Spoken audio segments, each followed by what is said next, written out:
horror flick, Dig a Ditch, Super 6, Big Mitch.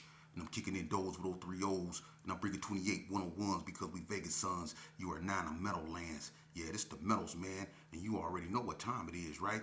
Big Bolo Yang. Hubba Dub, do your thing. You already know, man. Bang! Bang! Nah, I'm just playing. But them gold, they done change. Nah. Welcome to Vegas Chronicles with the host, Big Mitch from Super 6. And today, like any other day, we do what we do. You already know when you get the man up here, man, what I do. I show up and I show out. Nah, I'm just playing. But today, man, I got some kind of spicy for you. Shout out to everybody that's been rocking with my platform. See, I've been dialoguing with this one cat, man, kinda. Shout out to Mug from The View. Shout out to your partner from the States. Interesting. They asked me a cold question, right? And I'm pretty sure if you listen to my videos and you've been following me, like you say you have, then you understand that I have touched on the topic that you want me to touch on now. I've touched on it a bunch of times.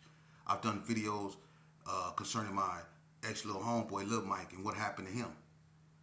I talked about the Mark Wesley incident up in NNCC. I spoke on that Diddy stuff that goes on in the penitentiary a whole bunch of times. See, the cat that I've been corresponding with from Valley View got a partner up out Wrigley Estates that know me. And the cat up out of Wrigley Estates told my muck to ask me, you covered, all the, things when it comes to like the gang culture and stuff that comes along with it, and one thing you didn't really cover is the Diddy stuff that goes on in the institutions, and I did cover a bunch of that. I just didn't stay on that topic. What happens in prison don't stay in prison, and we all know what goes on up in there. And let me tell you something. That type of behavior, it's 2 things I never tolerated in prison, and that was this and that. And even my people that considered themselves my enemies knew that when it came to that right there, that was a no-go for me. And it was like that for a whole bunch of people. But unfortunately, it was a lifestyle for some. It was a lot of people that indulged in that unusual stuff.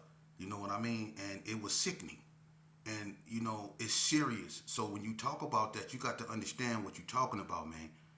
People didn't really got damaged and people not here behind that. People really take, when, it's a lot of cats up in there that's never going home. And they can care less about how you feel about what they do and how they do their time. And you have to understand, what they do is what they do. And they will do you if you get in their way. That's just how it is, man. Prison is a cold atmosphere that I don't recommend for anyone.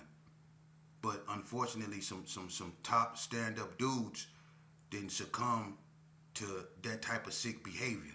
And since the cat that I was corresponding with is from Valley View, I feel it's only right that I talk about, well, I ain't gonna say your homeboy, but it was this one cat, and we go call him Baby Boy, right? Now, Baby Boy claimed The View. I'm not trying to put nobody on blast, but see, the reason why I said we gonna call this cat Baby Boy is because, we not go, but we gonna call this cat Baby Boy. Anyway, Baby Boy was this cat that was kind of low-key. He didn't really do nothing but play football tickets. This cat wasn't on nothing. You know what I mean? He never got in trouble. He basically played football tickets. He stuck to himself real quiet, you know what I'm saying? And he was a cool dude, for the most part, But what happened was, it was this one boy that they sent over that named Jazzy, right? This is a known individual when it comes to that sick stuff, right? And he'd been in and out the penitentiaries for, I don't know, since the early 80s. But anyway, they sent him to Indian Springs from Gene. And the reason they sent him to Indian Springs is because over there at Gene, he had a cat that he was messing with. They was lovers or whatever. And he didn't want to be with the dude no more. And the dude really had feelings for him. See how sick this is? See, the dude had feelings for him. And when he didn't want to be with him, the dude couldn't take it. So when the boy went and got in the shower, The dude ran in there in the shower on him and bit a plug out his back. Bit a plug out his back. Something he bit and spit out. For real. So they sent him over to Indian Springs, right? He come over there, and already he went on the yard 2-3 days, and he getting people in trouble, religious people. He getting religious people in trouble. So my thing is, this cat was a straight demon, for real. Because he one of those dudes that, see, if you carry yourself a certain way in there, they won't come at you like that. If you carry yourself in a way that says, you know, if you disrespect me in any shape, form, or fashion with that right there, I will really do you in. I will, you know, and people will respect you because they understand that, you know, a lot of people don't mess around with that type of behavior. Like, I'm gonna keep it so 100 with you. You let somebody, let one of them Serenos or them Southsiders get caught out of pocket like that, or let somebody get at one of them Serenos like that, and watch what happens. They don't play that, and that's one thing I salute them about. They don't play that, and if one of their partners get caught up, you know, messing around like that, it's gonna end ugly for them. So the Southsiders don't play that. When it come to that, they don't play that. The Pisces, they don't care. For real. Them Pisces get down. But them Serenos, they don't play that. That's one thing they don't play. And I salute them for that, because when it come to that, they have a no tolerance. You go get erased. You mess with, if you one of them and you mess around, you go get erased. But moving along, what Baby Boy did was, you know, he knew that, you know, Jazzy cut hair. And Jazzy stayed in Unit 5. I was up there sitting on the windowsill talking to Gangsta Rob, and Gangsta was in the room with the Chicago cat named Ted. So I was sitting on the windowsill talking to him, this like in 90, 98, 99, and you know, Jazzy stayed in Unit 5 too. So this cat come up there, and he asked this one California dude, his name was Ant-Dog. Ant-Dog was either from East Coast or Rolling 60s. I don't know which one, but he was from one of them hoods. But anyway, the cat come up there, he asked Ant-Dog, he said, hey, can you go get Jazzy for me, man? I'm trying to get him to do my hair. Ant-Dog didn't even want to go up in there because he don't like talking to them, you know. Some people just don't like them dudes talking to him, man. You know, you got dudes that mess around and you got dudes that don't, you know. And the ones that don't, they really don't, you know. And it mess up a lot of relationships between homies and stuff, because you got some dudes that's reputables that, you know, do what they do. And you got some dudes that look up to them and be like, man, that's making us look bad, you know, but what could they do? You know, this dude right here is who he is. You know what I mean? So it's been a lot of conflict with that, and it's not in one hood, it's in every hood, you know what I mean? And so it's just bad. But anyway, moving along. So the dude, Ant-Dog, he grudgingly went up in there to get the boy for old cat, or the old boy that wanted his haircut, right? So he come out of there, he say, you know, Jazzy got his flap up. Right? So the dude was like, all right, he posted up for a minute, and dog sat back up on against the wall. I'm sitting right there talking to Gangsta, right? Next thing you know, old boy was like, hey, can you go see if he finished? Because I guess he thought he was using the bathroom or something. So Ant-Dog went in there again. You know what I'm saying? And about not even a minute later, when he come out this time, the door flew open. He like karate kicked the door open. Bloom. He said, oh no. Hell no, cuz. And the way he said cuz, he said, oh no, hell no, cuz. And he said, cuz, he was jumping so high. Listen, I swear to God, he was jumping at least 5.5 feet up. He was jumping so high in the air. And he was, oh hell no, cuz. I ain't never heard nobody say cuz like that. He said, they should have patented that. He said, oh hell no, cuz. He was saying cuz hard, right? So he was jumping up and down. So everybody like, what's wrong with you, right? The next thing you know, Baby Boy come out the unit, right? Baby Boy trying to walk up to Ant-Dog. Ant-Dog like, get out my face. Like, nigga, get out my face. Get out my face, I'll knock you out. On the shit, I'll knock you out, right? So he going ham on Baby Boy. Baby Boy trying to whisper to him, like trying to calm him down. But he like, get out my face, get out my face. So everybody like, what's going on? The gangster was like, hey man, what's going on over there? I'm like, I don't know. So I'm like, he like, I want to check, cuz if you don't get out my face, I'm gonna knock you out. This nigga, and he was like, he was tripping, and then he was like, he was pointing at Baby Boy. He was like, I'm like, what's going on? So everybody like, what's going on, man? And old boy was like, man, I went up in there and I went to the door, man, and I knocked on it because the flap was still up. Because I went in there before.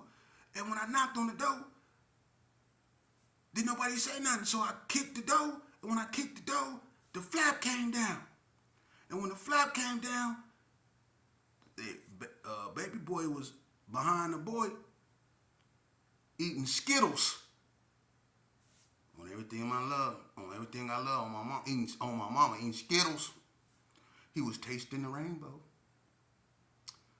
Tasting the rainbow. He said when he kicked the door, he was doing what he's doing, and I guess he scared him. Baby boy looked, Skittles went everywhere. He come out, and baby boy was he was from the View, but he called himself, he was a Rip. So he basically was riding with the North. You know what I mean? I mean, all the Rips basically rolled together except the 60s. The 60s stood alone. And the 60s rolled with like Cali 60s or East Coasters. But the 60s, they or the 50s, the 60s didn't ride with nobody, but the Crips, they basically was predominantly North. But baby boy, even though he was from the View, he rolled with the North. So when he come out and old boy get to talking about, he was gonna knock him out, you had cats that was from the North that came up there like, what's going on? And one of the individuals was Lowdown, and everybody know GQ Lowdown, you know what I mean? And Lowdown come up there, and Lowdown like, what's going on? Because he didn't like the way the cat Ant Dog was talking to baby boy. So, he was like, he on some other thing, he tripping. So Ant Dog, after he got himself together, him and Lowdown like stepped to the side, and he basically told Lowdown what he witnessed. Lowdown, like shaking his head, like, no, I know he didn't. Like, no, he didn't. You know what I mean? Because like I say, some people don't tolerate that stuff, man, for real. And when you get caught out of pocket like that, so Lowdown confronted, baby boy, like, hey, what's going on? Baby boy like denying it, and Ant-Dog was like, hey homie, I need that. Like he wanted to fight, because he basically put it on his neighborhood that he seen what he seen, but baby boy called him a lie, so he wanted to scrap baby boy. You know what I mean? So Lowdown like, hold on, this what you do, go get Jazzy. Look, they go in there and get him. He come out in a burgundy robe. A burgundy robe, right? He come out, everybody out there, it's about 70 dudes out there looking, you know what I mean? So they bring him out, they bring him over there, they ask him, hey, what was going on with you and old boy right here? And he was like, y'all, I'm grown, and he basically told on him. And when he told on him, Lowdown spun and looked at baby boy and was like, nigga, you was, and before baby boy can respond, Lowdown hit him so hard, he broke all this shit, man. He broke all that. He broke him up bad. And them the consequences to doing stuff like that. So if you youngsters listen, your best bet is to stay away from them. Okay? I don't tell these stories to put nobody on blast. What took place is something that it happened. If people put their business out there for other people to, see, then that's their fault. You know what I mean? If you go up in there, because 9 times out of 10, 90% of the time, that when that stuff like that happen, it's by choice. Don't never let nobody tell you it's not. People in prison, listen, I did 20 years. You know what I mean? And people don't push up on you like that up in there. 10% of the time, they do. Because you got some sick cats up in there in certain prisons. But overall, they don't do that. Especially if you carry yourself as a no-nonsense type of individual that you're willing to go to where you need to go to defend what you believe in. You know what I mean? If you're willing to go there then they'll understand and respect you for that. But they don't push up on you. 90% of the time, it's a choice. A lot of these dudes succumb to the time that they got. A lot of these dudes already had that type of behavior in them. And it's sad because a lot of people go to the penitentiary only to find out that some of your hardest thumped down homeboys really on the inside be Diddyized. For real. They be Diddies. I mean, that's just how it is. And it take the institutional setting to really bring it out of them. And that's why a lot of dudes go to prison and they end up going, wow. You know? And I'm going to tell you, look, you got one right here. It was this cat from Cali, right? His name was Butch. He was from Swans. This dude here was about 6'4", 6'5". Swole, dark, bald-headed, big, swole dude, right? And let's just put it this way. He had that hot sauce. You know what I mean? Y'all know what I mean by that. He was flaming hot. And he had this boy named T-baby. Now this cat right here looked like he was straight up out the Congo. Looked like he set up in trees and just blew darts at people. For real. I mean, this cat right here was hideous. For real. But anyway, this was his boy, right? And I remember one day, it was an NNCC yard. They both stayed in Unit 4. You know, and I remember Butch called himself dressing him up. And look what he did. He went and got some laundry bags, right? This the bags we put our clothes in and send to the laundry. See, to wash your clothes, if you don't have a laundryman in the institutions, you got to put your clothes in these bags, these net-looking bags, and you either tie it up or you wrap your string tight and you send it to the laundry, right? And you just have a bag with your laundry in it, and that's how they wash your clothes. And you go get about 2-3 washes, and they gonna be white, right? And when you get them about that third time, they gonna be yellow. For real. Ask anybody up there. That's how they rock. But anyway, he then went and got some laundry bags and made some fish nets out of it. Hey, look.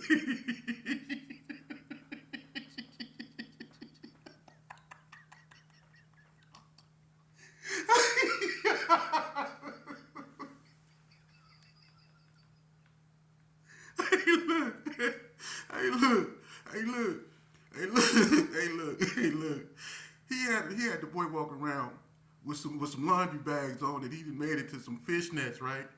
And he had on some state boots. He had on some state boots, right? Hey, he had on some state boots. Hey, and then he didn't take some state jeans and he didn't cut them and made some Daisy Duke like shorts out of them, right? I swear to God, look. Hey, look. And he didn't dress the boy all up, right? He didn't put Kool-Aid all look, hey, boy.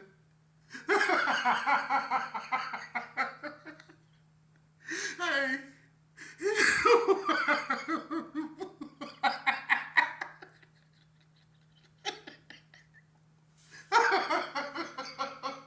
Hey, why y'all get me on this, man? Why y'all get me on this? Hey,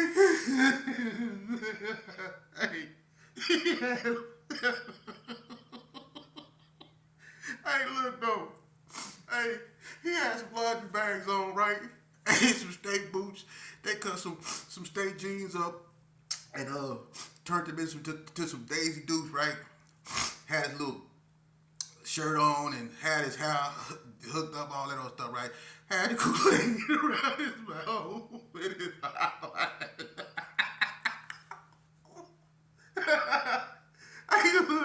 Hey, look. I was with B-Mac, right? I was with B-Mac from the hood, right? Me and B-Mac was over there on the side of Unit 2, because back in the day, he used to be able to walk through the yard, right? And we used to congregate in the middle of the yards by the phones and stuff like that. But me and B-Mac, we was on the side of Unit 2 chopping it up, right? And the boy walked by B-Mac. B-Mac was like, he was like, He was like, he say, what the heck? Hey, B-Mac told me, he say, you need to go back up in the unit. You look like shark bait. I was like, hey, I was laughing. Hey, look, I was rolling, right? So the boy, I guess, he get mad and he go get Butch, right? So, look, this how serious these cats be about them boys, right? So Butch come around the corner. Now I told you this dude, he about 6'4". Big swole dude. I mean, and Butch stand alone. Butch ain't scared of nothing. You know, he flaming hot.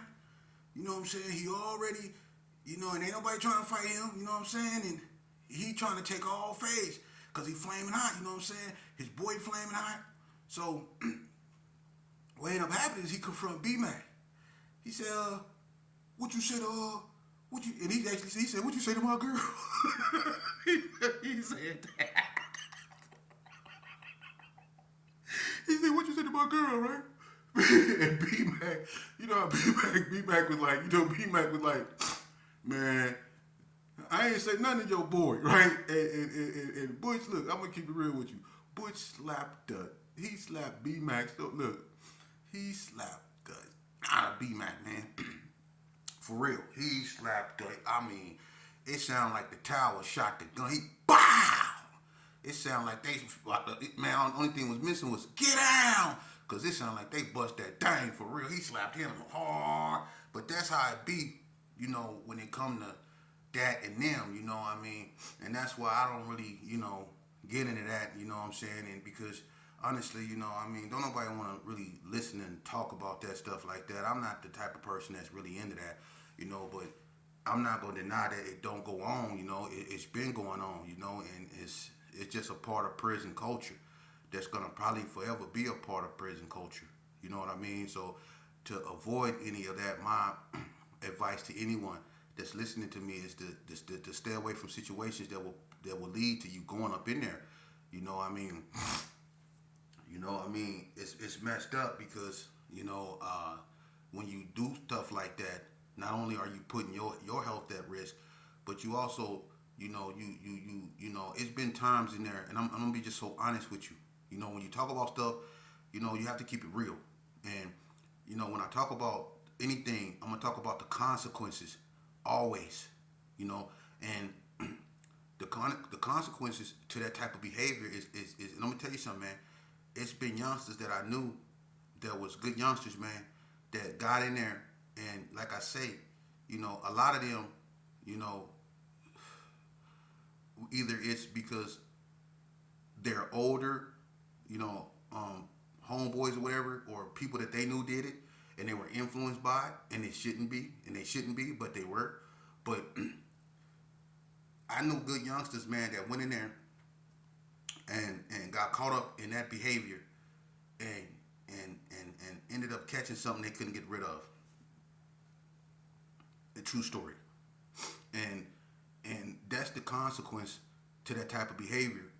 And then, the sad part about it is, when they get caught up like that, they come out here and they put other people at risk, and that's the sad part, man. And that's the consequences to going in there, participating in that type of behavior. So my thing is, and my advice to anyone listening to me, man, is to, number one, don't put yourself in a situation to where you'll end up in the penitentiary.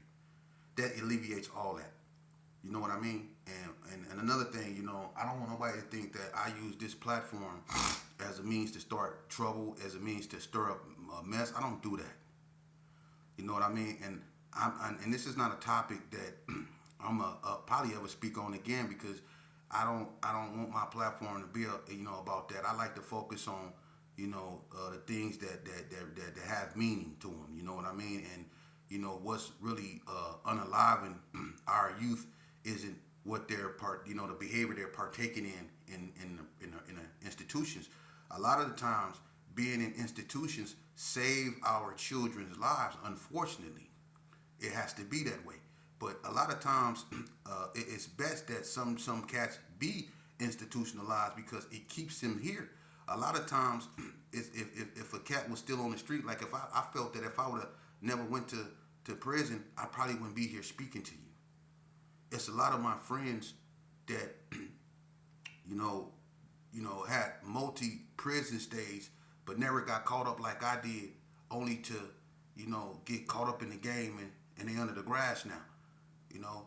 But one thing prison did is it kept me alive, and it kept a whole bunch of other people alive, unfortunately.